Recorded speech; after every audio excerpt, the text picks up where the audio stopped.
There's been a lot of debate about whether oil from the spill in the Gulf of Mexico will get to the west coast of Florida, the Florida Keys, or even out of the Gulf. The answer depends to a large extent on a phenomenon known as the loop current. Now, the loop current transports warm water from the western Caribbean through the channel between the Yucatan Peninsula and Cuba.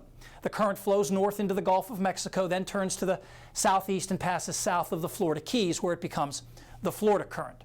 It then turns north off the east coast of Florida and becomes the Gulf Stream.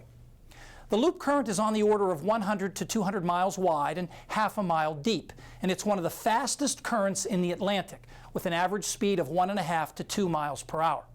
It's very persistent. You can identify it about 95% of the time. Now, periodically, the loop current bulges farther north in the Gulf, and a clockwise rotating ring of relatively warm water breaks off from the main current, which then reorganizes farther to the south. This ring is called a loop current eddy, and it's typically a couple hundred miles across. These eddies drift slowly west toward Texas or Mexico at a speed of a few miles per day. And once an eddy is far enough west, the loop current bulges north again, and the process repeats, with a cycle taking on the order of 6 to 12 months. Now, here's a movie of observations starting last June, showing one of those eddies breaking off from the loop current.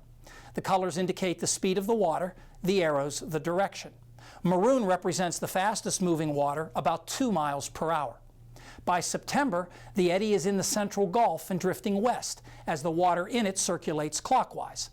Meanwhile, the loop current continues its steady flow into the Gulf and around the Florida Peninsula.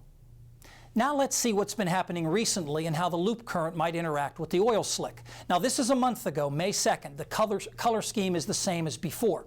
The approximate extent of the oil slick at that time is shown in gray. And notice the loop current had swung pretty far north into the Gulf but had not reached the slick. Now, here's 2 weeks later, May 17th. A tongue of oil had connected with the loop current, which had taken on kind of an omega shape, a sign that an eddy was close to breaking off. And indeed, by last Sunday, an eddy had pinched off, with the loop current now much farther to the south.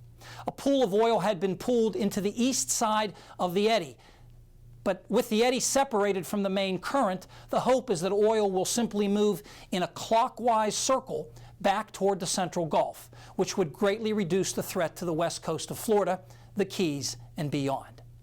Now, this is not necessarily the final word here. Water beneath the surface also has to cut off into a ring for the eddy to truly stabilize, and that's not a given yet. Also, newly formed eddies still exchange some water with the loop current and occasionally even reattach. We'll keep you posted. Paul is back with the extended forecast next.